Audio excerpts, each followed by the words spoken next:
Hello and welcome today to our next guest speaker, the lovely Clare Beckell, who is a creative arts therapist. And today she is going to be talking to us about the polyvagal theory. She's actually a very old friend of mine, and she is someone that I turn to as one of my goddesses that I love to share with and talk to about so many things. And she's going to be talking to you today, like I say, about polyvagal theory. So I'm just going to hand over to Clare straight away. So thank you, Clare. Thank you, Claudia. What a lovely introduction and a lovely welcome. Yes, Claudia and I have known each other for a long time. So it's so lovely to be here because I'm very supportive of the work that you're doing, Claudia, and anything that empowers women. I fully support and endorse. As Claudia says, I'm a creative arts therapist. I actually trained a long time ago, 2006, I think, as a play therapist. And my work was very much around working with children. And I noticed that it was children coming to me who had deeply unmet attachment needs. And as a play therapist, my work was very informed by attachment theory. And it was through that work that I was just thinking, if only I could get to these children as babies and get to them with their mums, and that I could somehow do that work then and change the trajectory, really. And I was really blessed in that I was able to start doing that work with vulnerable mums here in Bristol and their babies. They were referred through to a service of which I'm now co-director of, called Rockabye, which is a therapeutic parenting programme that's funded by the NHS and Bristol City Council. And it was again through that work that my colleagues and I felt like, if only we could get back to those mums when they were pregnant so that we could start the journey even earlier, that kind of very early intervention, because the evidence is quite clear that the sooner mums are able to build that connection with baby in utero, the greater the outcomes of secure attachment for those babies. And it not only is so important for those babies growing up, but it actually saves heaps of money, interestingly, as well. And that's kind of how we get our funding, because we can prove that sort of the emotional, social, and financial costs to society are greatly reduced. In all that work, my work is really informed by latest neuroscience.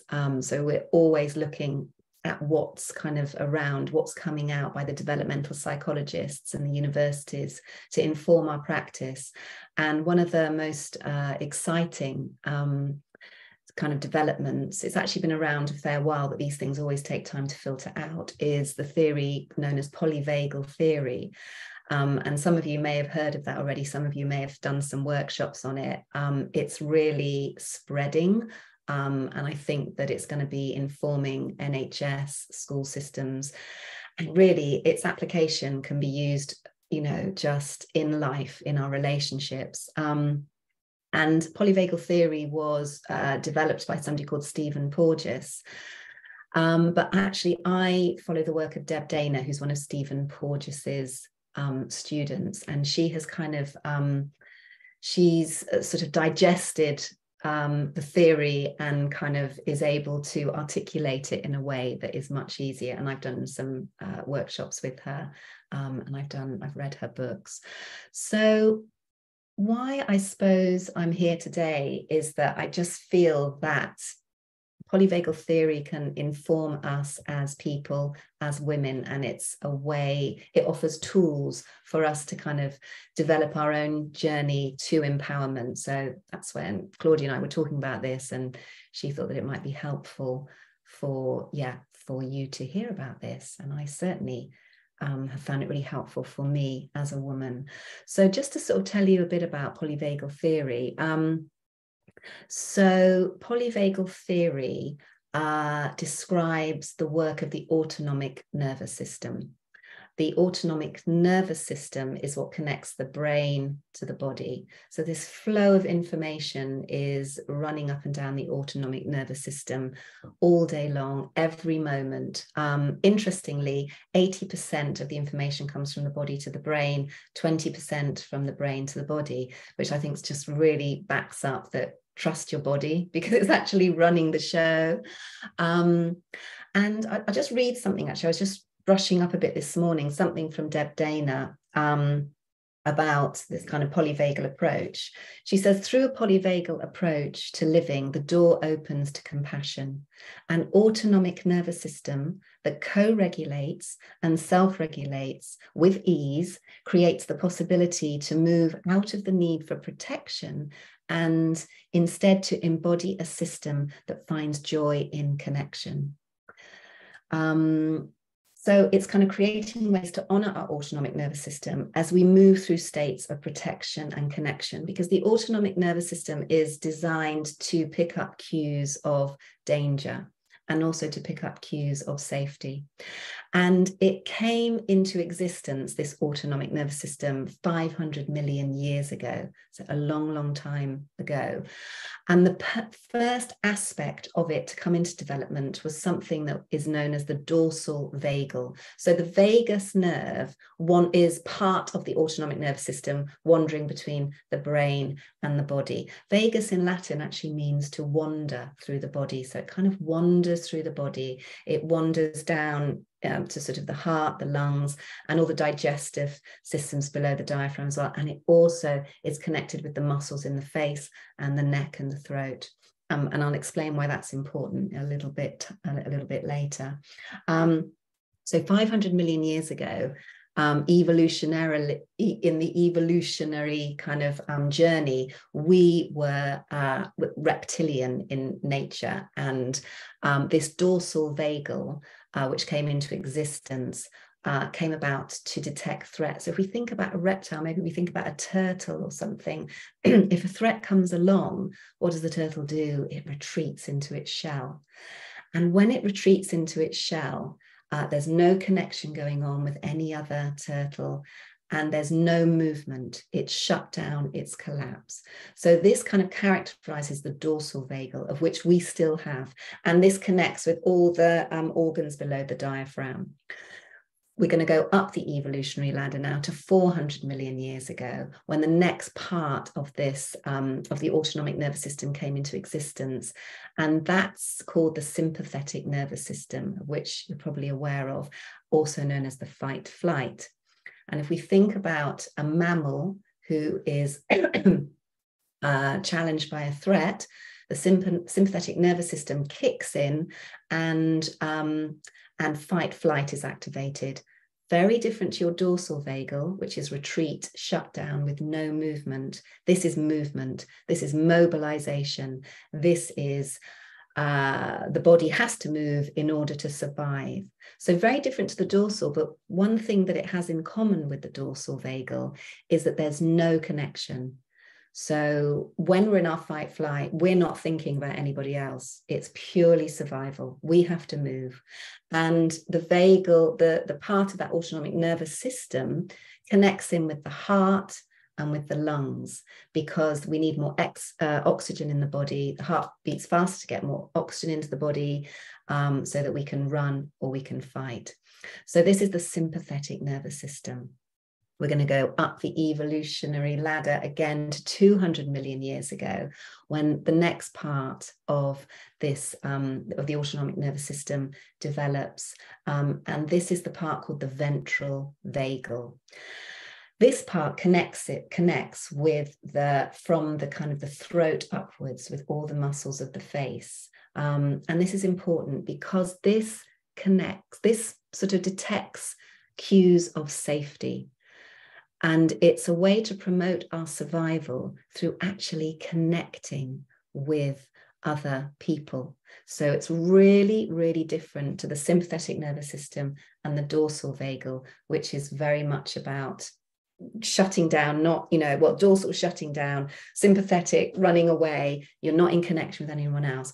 But the really lovely part of the ventral vagal is through connection to others. And we can use our voice and our face to give out those cues of, I'm at peace with the world. I feel safe. And I think you're safe too. And shall we connect? So just recapping, we've got that dorsal shut down, retreating, numbing out, collapsing. We've got sympathetic nervous system running away, fighting, no connection as well, and then into our ventral and vagal. And Dana says a lovely thing. She says, coming home to ventral. How do we come home to ventral? Because it's the space where our brain and our body is working together. The dorsal and the sympathetic nervous system, the brain is hijacked. There is no thinking. So if we think about, back up to ventral, this is a space where we can learn, we can be hopeful, we can be curious. We cannot be any of those things in our sympathetic nervous system or dorsal. So think about children. It's essential that schools are safe places because children cannot learn unless they're in their ventral. Children cannot feel safe unless they're in their ventral vagal, and learning and playfulness and curiosity and all those things that are really key for children in their brain development, because it's also really interestingly, it's the only place where neural growth happens in ventral. A little bit can happen in sympathetic nervous system. You've probably heard that a little bit of stress is actually really good for us. And yes, it is. It's where we can grow. If we can respond to that threat or that challenge or that, presentation we have to give or exam, all the things that can start to bring stress in. If we can respond and overcome, neural growth happens. But when it's extended, when it is uninterrupted and for long periods, it causes neural pruning. And dorsal is also a place where there's no neural growth happening. So it's really important for children, teenagers, and I would say for all of us, as adults, that this is a really important place to be. So I'm just going to try and share my screen. Claudia, if you make me, now I'm really challenged by these sorts of things. And I kind of go into my sympathetic nervous system a bit when I have to, let me just get this up. Actually, no, let me get that down again. Hang on, share. Oh, now you've got my nice picture of my family there, have you, Claudia? Can you see that, Claudia? Oh, I can't hear you. Are you on mute? All good. It's all good. I can see your display, your presentation. I'm going to just see if I can make it a bit bigger, actually. Let me just minimize that. Oh, is that good? If you press, that's perfect. Oh, brilliant. Okay, so I just wanted to show you this because it kind of sums it up. You've got the ladder here, the autonomic hierarchy. You can see the dorsal vagal down there, got that turtle there, going up to 400 million years ago. I put a fish because that kind of represents the darting away of when a fish is very, is startled. And then we're going up to the 200 million years ago, this beautiful face here of smiles, telling us that everything is good in the world of this person. And then I'll just read this out here. When the ventral vagal state is active, our body and brain work together and learning and connection are possible. When our autonomic nervous systems move into a dysregulated dorsal vagal or sympathetic nervous system state, our bodies and brains have been hijacked and they are held in a survival response. So let me just move that on a bit. And I'll read this out as well. When the social engagement system of the ventral vagal is depleted, we move down the ladder and enter the energy of the sympathetic nervous system. This survival response is fueled by adrenaline and cortisol, and it mobilizes the body for action. If mobilization doesn't bring a resolution, then the autonomic nervous system takes the final step to the bottom of the ladder, collapsing into dorsal lifelessness. So that kind of really shows the kind of the different states that we can move through, and remembering that all day long we are going up and down this ladder. And in fact, the body, the body is scanning 4 times a second. 4 times a second, the body is saying subconsciously, am I safe? Am I safe? Am I safe? So I just have a little, I'll show you this as well, because I think this is quite useful. This again just describes what the different states might feel like. So when we're in our ventral vagal activation, I'm feeling at ease and can manage whatever comes my way. I feel empowered and connected. I am able to learn and feel at peace with the people around me. In the sympathetic nervous system, I am getting overwhelmed and I'm struggling to keep up. I feel anxious and irritated. The world seems chaotic and unfriendly. In the dorsal vagal activation, I am buried under a huge load and I cannot get out. I am alone in my despair. The world is empty and hopeless. So I'm just going to take you through just a little exercise. It'll just be 1 minute or 2 minutes max. So just to think about those 3 vagal tones. Where are you right now? So just inviting you to close down your eyes and feeling your feet on the floor or whatever your feet are resting against. So just really rooting in there. And then just noticing where your body is. So really tuning into the body. Where is my body right now? I mean, it might be that you're interested in this presentation and that you're actually curious about it. And so you might be in your ventral. It might be that actually you've got a lot on your mind at the moment and you're actually thinking about what you're doing next and that there's a bit of sympathetic nervous system activation. Or it might be that, oh, this really doesn't interest me at all and actually it's quite boring and you're kind of sort of looking out the window a bit and that your dorsal vagal has been activated. And actually everything here is welcome. So whatever you're feeling, just honor the body and just notice, where am I right now? So I'll just have a little bit of silence.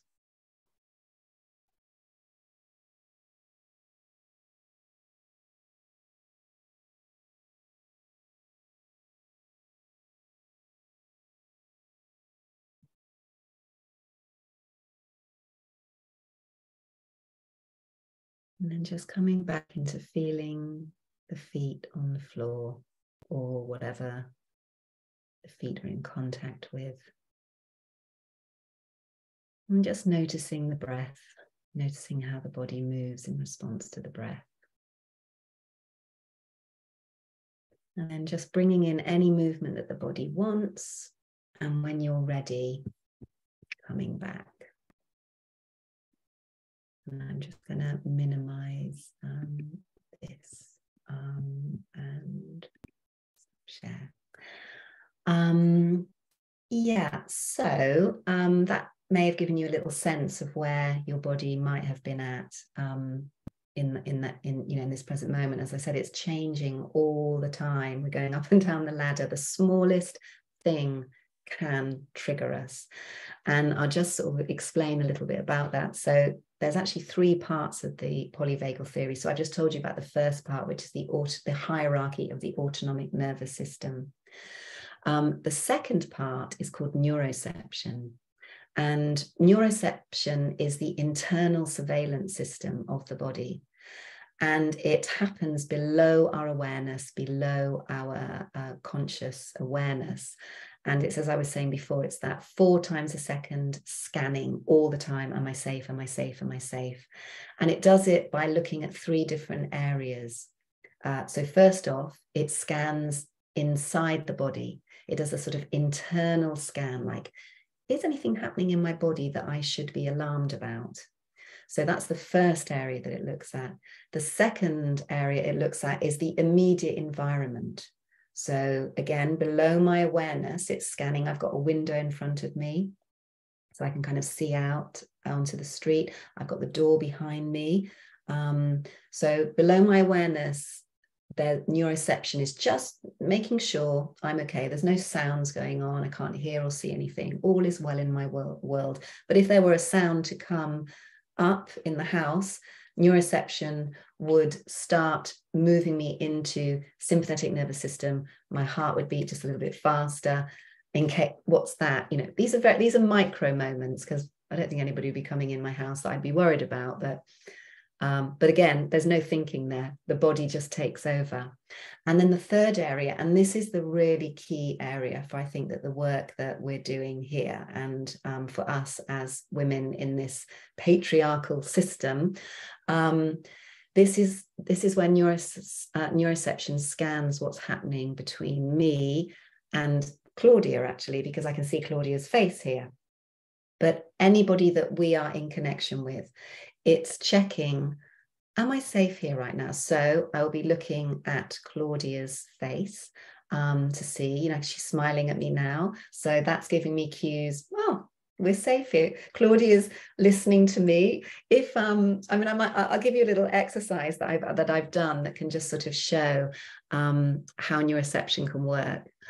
So if I start talking like this and start to raise my voice a bit and start to perhaps narrow my eyes, this can start to actually change where we are on our sympathetic nervous system for the people that might be around me. Equally, if I still started yawning, sort of not saying very much or looking out the window, these are cues that things are not okay. And interestingly, can really, the neuroception is going to be giving cues. We're not in connection here. Something's going on. So I think that it's just, for me, when I kind of learned this, I thought, wow, actually, you know, all the time there's this thing going on in my body that I actually have no control over. But the great news is that once we start to understand it, we can become more aware of it. So something I've learned about myself is if I start kicking, I'm doing it now under the table, if my leg starts moving, something has triggered me and it means I want to move, I want to leave, I want to go out the door. In fact, I was in a meeting online and I got triggered and my leg started moving. I thought, this happened very quickly because I couldn't move. If we think about sympathetic nervous system, it's mobilization, we want to move. If we can't, we go into dorsal. So then I found myself just staring out the window. So if the body cannot physically flee, the mind flees. So I was able to sort of track that. It's all micro moments, and thought, right, I need to get myself back up the ladder to my ventral vagal, where I'm in connection, where I feel safe and my brain is back on board. It hasn't been hijacked. So it's these kind of things where we can just really utilize them. So I always know when my leg's kicking away, oh, something's triggered me. It's okay. I'm safe. I can stay here. So that's neuroception. The third part of the polyvagal theory is something called co-regulation, which you may have heard about. And that's where one autonomic nervous system regulates another autonomic nervous system. So for instance, when I just did that little exercise of sort of showing my sympathetic nervous system, shouting a bit and banging, that potentially could have created some sympathetic nervous system activation in Claudia. And that would be where, you know, we are affecting each other's autonomic nervous system. So it's really key that we stay at the top of our ladder in our ventral vagal, because it supports everybody else around us to be in their ventral vagal. And there's a lovely story by Thich Nhat Hanh, who I think just explains this really well. I don't know if you know Thich Nhat Hanh, Vietnamese, was he Cambodian? Can't remember. I know he died last year, but a Buddhist monk, and just his writing is wonderful. And he said in the Vietnamese, when the refugees were having to flee their country they had to get onto boats. It was the boat people. He said if there was, the boats were tipping, people were in their sympathetic nervous system, so, you know, running for their lives, jumping onto the boats could tip and people could end up in the water drowning. But he said it took just one person to be calm, to be centered, to be in their ventral vagal that would then spread calm amongst everybody else on the boat, and the boats could then move to safety. And I think there we go. That's a very extreme example, but this is what's happening in schools, in hospitals, in organizations, in families, where you've got somebody who's in their sympathetic nervous system or collapsed into dorsal, and that can spread through the family. It can spread through the office. It can spread through a ward, a classroom. So I'm passionate about schools, other organizations knowing this. And I've actually been able to kind of give some training on that, because when schools really understand that the teacher must be regulated in order to create co-regulation of all the pupils so that they can learn. So this is a much bigger subject. I'm just giving you a kind of little bit today. It's key that we, as much as possible, spend as much time in our ventral vagal. Not only is it a place where it feels safe and it creates safety, physically, actually, there's, the evidence shows that when we're in our sympathetic nervous system, the body is in a state of kind of raised acidity, and there's hypertension. It affects the heart. It affects physical health. Same with dorsal as well. It's only when we're in ventral vagal that the body is in a state of kind of equilibrium, where everything is working really well and we are in optimum health. So it's got really big implications for our physical, mental, emotional health, and the kind of the well-being really of everybody. And I think for the work that you're doing, Claudia, I think for women, we're often seen as the co-regulators. I think it's our role. It's like we're the ones who have to be kind of making everyone happy. And I suppose there's a tension in that. But actually, when we're in our ventral, we can naturally do it. And it's a space where it affects everybody, and that we receive as much as we give. So I feel it also helps us to step up more, because we can feel empowered, because we feel like we want to learn and we want to grow and we want to make a difference. And it's also a place of compassion, of real self-compassion and compassion for everybody else. So I'm wondering, Claudia, whether to open it up to any, I don't know how sort of simple and clear I've made that sound. Yeah, do you know what? I thought I knew the polyvagal theory until I just listened to that. Amazing. You've really structured it for me in such a way that I just feel really in my ventral vagal. I feel really like I've had just a big shift listening to you today. One thing, I've got one question before, I've got quite a few questions actually. Vagal. So I was kind of thinking about the chakras, obviously, because that's how I work. And I hadn't realized it was in those three different elements. So amazing. But what my question is the ventral vagal, the throat, third eye and crown from here, or is it lower from the heart? That's a really good question. I think it's, throat. So that would really fit in with the throat chakra. Well, that's really interesting, because the ventral vagal is your voice. So intonation before information, like for babies, children, even adults, when we're in our ventral, the quality of our voice is soft, and we give out, it's I'll come back to that, intonation before information. So I'd say it's throat up, because it's your voice, neck, face. So you've got the three chakras there, haven't you? Okay, so when you were talking about compassion, because I was thinking before you even said anything about compassion, I was thinking, where does the heart fit? Does the heart fit in the mid vagal, which is the what was it you said, the autonomic, or does the heart fit somewhere in between? Well, I kind of feel like go on. You go on. No, you answer. You are. Well, the sympathetic nervous system is throat down to diaphragm, so it's heart and lungs. So I think it's really interesting exploration of how to apply it to the chakra system. And I wonder if all the organs get affected. Well, I'm no expert on, I am no expert on polyvagal, by the way. I know a little bit about it. but I think it's interesting to relate it into the chakras, but it would be the sympathetic nervous system part, which affects the heart and the lungs, because that's about mobilization. But talking about, like we were talking about spiraling before we started this conversation about where we're at and we're going in and out. So maybe it's that each of those areas are the places where they begin in the body, but when you get into the ventral, it then disperses itself up and round the polyvagal.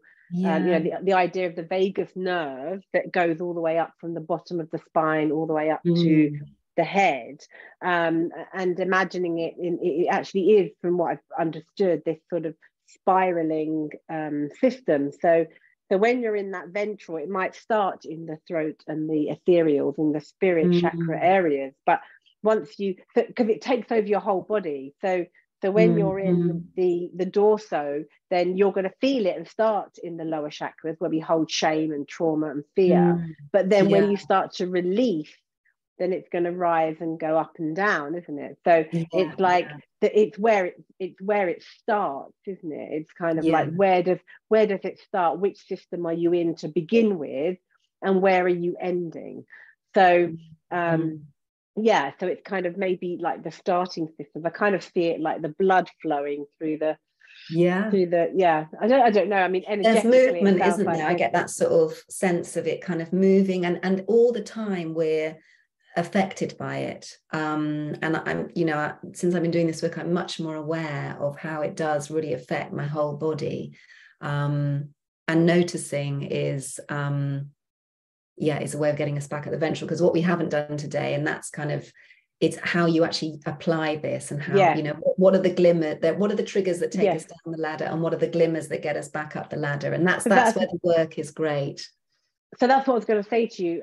You know, how can we get ourselves into the ventral? I mean, I'm thinking about the goddess chakra dancing and the fact that it's all based on this. It's all the Kundalini energy, and what I'm teaching my ladies is to uncoil the divine feminine, uncoil the snake from around the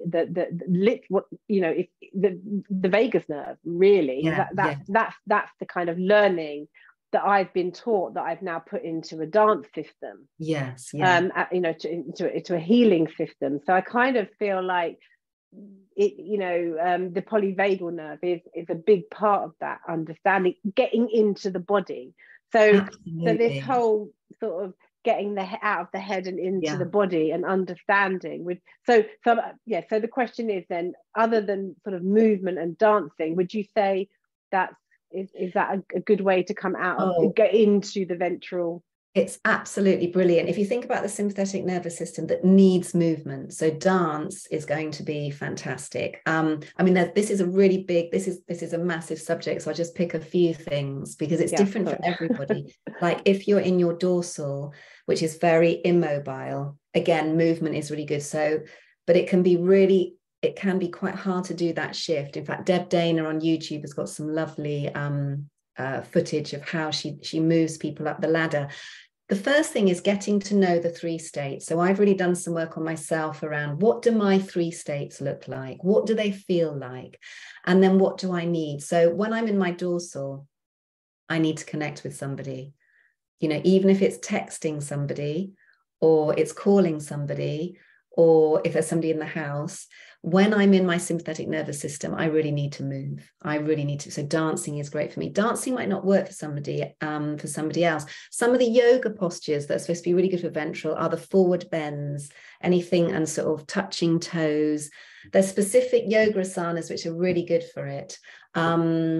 Singing, listening to music, cold showers are so cold showers I think are really good if you're in your dorsal. I have an thing about cold showers with trauma, and there's a lot of stuff around the cold showers. Somebody with potential CPTSD, hot showers are what I need, but also lovely soak in a bath. You know, so that it's finding out what works for you. Going in the garden, being outside is really good for ventral. Animals take you immediately into ventral. So stroke your pet.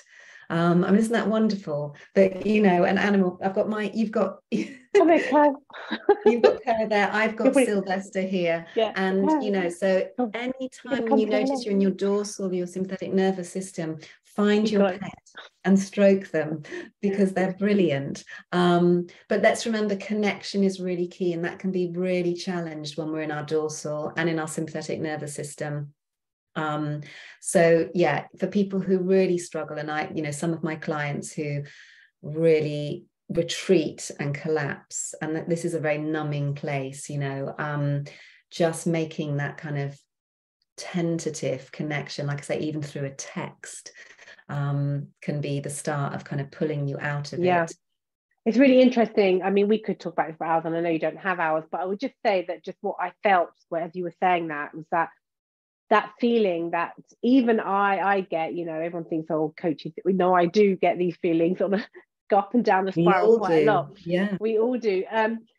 And when I get into that feeling of being in the dorsal, where I just want to curl up in bed and just be away from everyone, I can really feel the inner child coming through, that abandoned, rejected inner child. And I almost get like this childish, you know, the childish hormones, where I watch my teenager now doing it, is that fight all the time with the shame and the guilt around having those feelings, and then sort of acting like a 5-year-old, and then having to talk myself out of that. And I think we all go through that. I think, you know, where we're in that dorsal, where we just want to retreat from the world because we just remembering that feeling as a child. And like you say, just reaching out and having connection. I think it's so important what you just said.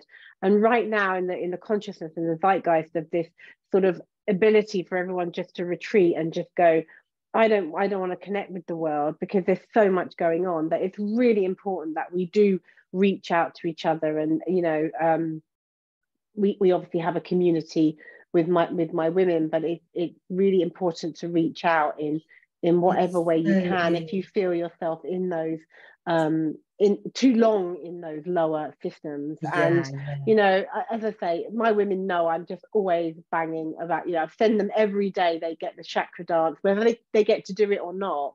I send it out every morning after I've done it. I've nearly danced for a year in a day in order to make sure that, you know, my polyvagal, my vagus nerve is your activated. vagal tone is vagal tone. Okay, my vagal tone. And you know, it comes from the base, doesn't it? All this energy comes from the base, and we have to be really aware. I mean, I could talk to you forever, but I've got so many questions. I just wanted to I think I'll have you back.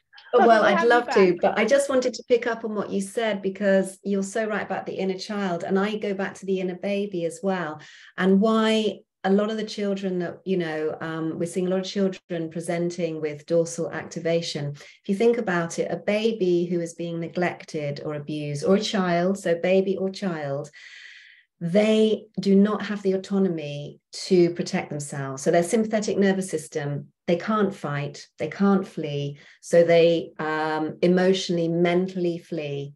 And that's where a lot of children are, because it's actually a brilliant system. And the children I work with who have a dissociative identity disorder, so extreme dorsal activation is something called dissociative identity disorder, which is the new word for multiple personality disorder. It's an amazing survival strategy. So if a child is in a very scary situation, they will create another personality. They will basically emotionally, mentally remove themselves, and in extreme cases, create another personality to deal with that. So I would say, wow, amazing your body was amazing in keeping you safe when you were little and you weren't safe. And so there's, you know, for children, we'll see a lot of children with that kind of vagal activation, dorsal vagal activation. And really, we have to very gently help them to trust that, to go up the ladder, and by the way, moving from dorsal, you need to go through a little bit of sympathetic nervous system movement, which is a little bit worrying, in order to get to ventral. So that's quite key. We're not going to get stuck in the sympathetic nervous system, but we're going to move through it a little bit. It might be a little bit of anxiety there, back into the ventral. The more we can ourselves be in ventral, the more we can co-regulate other people into ventral, we're going to make this world a better place. And what you're doing, Claudia, the goddess chakra dancing, and the amazing what you're shining the light out there. Let's all come into ventral together. Yeah, absolutely. You know, thank you. You know, it's a witness of us all stepping into this new earth, this new light. And it's really interesting what you when you sort of make the analogy with the children that you work with, because I know that's your main work. But then as you say it, I just think, wow, you know, as women, when I see women who are those children, who were those children, exactly. and are now sort of 40, 50-year-old adults, maybe some younger, then they're still trying to work through that because they didn't have this knowledge. We didn't have, neuroscience has really developed since we were children. And even my 20, 30-year-old clients, I have a few of them at the moment, they wouldn't have even known about this. And it's amazing that this insight has come to us now, and that we have much more trauma and shame informed work, working on the Polyvagal, Stephen Porges, Van der Volk, Gabor Mate, you know, we Ruth, I can't remember how you say her surname, but Badowski or something, but they're all working together, and we're working with them to kind of get the word out so that people understand that, you know, when you start to understand your nervous system and how it's you know, regulated or dysregulated, then can really be a savior in understanding yourself. So it's been absolutely amazing today talking to you, Claire, and I feel like this probably won't be the last conversation that I'll record for my lovely ladies, because I think maybe we can go a little bit further. But thank you so well, I'd much. love to come back. And could you just tell, you're welcome, and could you just tell my ladies if they want to have a one-to-one session with you, could they do that, and where would they find you? Could you let them know? I should well, I'll tell you, because I'm going back into my, as you know, I find the whole. Do you have an email address? I think that's probably the best. Yes, I do. So it's Clare Beckell at icloud.com.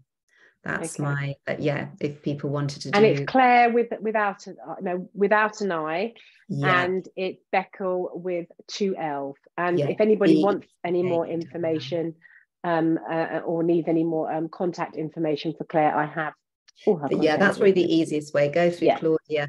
And Polyvagal informs my work. I was with a 15-year-old client last week, and she was, you know, a little bit dorsal, but then she kind of stayed with it, and then was like, oh, this is really interesting, and we applied it to her, and you know, it was very helpful. And I've actually done it with people as young as 10, and they so that's another good point, because a lot of people have got teenage children that are going through a lot of angst, or just children who are going through a lot of angst at the moment, and there is a lack of therapists outside of CAMS, you know, standard CAMS that help with the child. There's lots of people on waiting lists. I'm always hearing of people reaching out and saying, hey, do you know a good child therapist? Claire is amazing. So, you know, you've had a little bit of her today, but do get in touch, or tell your friends if they say to you, hey, do you know a good child therapist? So thank you so much. Thank you, Claudia. My pleasure. Yes, we'll see you very soon again, I hope. Thank you, Claire. Bye.